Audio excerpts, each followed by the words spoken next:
வணக்கம். பாதுகாப்பு என்கிற கதை. கோவை டு சென்னை விமானத்திற்காக கோவை விமான நிலையத்தில் 15/12/25 அன்று காத்திருக்கும் பொழுது எழுதிய 1770வது கதை பாதுகாப்பு. புத்தக வெளியீட்டு விழாவை கன்னியப்பன் சாரிடம் முழுமையாக ஒப்படைத்தாயிற்று. அவர் நந்தசாமி அவர்களை அழைத்து அவரும் வருவதாக ஒப்புக்கொள்ளவும் விழா வளமானது.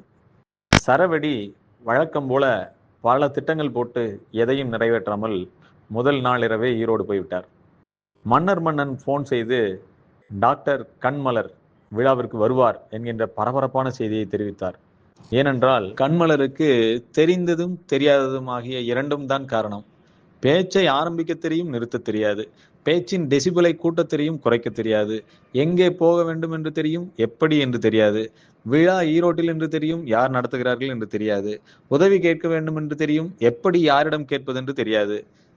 கண்மலர் ஒரு வழியாக திருப்பூர் சென்று அவங்க அக்கா வீட்டில் பிரஷ் மட்டும் வாங்கி பல் விளக்கி விட்டு ஈரோடு கிளம்பி விழாவுக்கு வந்து விட்டார். சரவெடி சாப்பிடும்போது சொன்னார், கண்மலர் கன்னியப்பன் சாரிடம் விழாவுக்கு வர உதவி கேட்டுள்ளார்.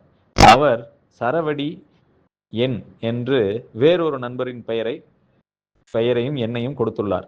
அந்த எண்ணுக்குரியவரோ போன் செய்தால் எந்த கண்மலர், எந்த மன்னன் என்று கேட்டிருக்கிறார். ஒரு வழியாக விழாவிற்கு வந்தாலும் அவரை மேடையில் பேச யாரும் விடவில்லை என்று தொடர் புகார் வாசித்தார்.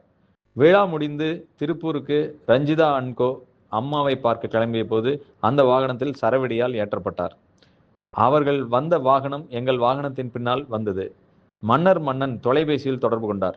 அவர் கண்மலரின் கணவர். கண்மலரின் கணவர் வேலை பார்த்தாலும் 2 நாட்களாக டிராவல் ஏஜென்ட் வேலை தான் செய்து டிராவல் ஏஜென்ட், லைசன் ஆஃபீஸர் வேலை இவற்றையெல்லாம் சேர்த்து பார்க்கிறார். தலைவா, டாக்டர் அம்மா 5 பேரோட பாதுகாப்பில் பின்னால் வருகிற வண்டியில் வர்றாங்க என்றேன்.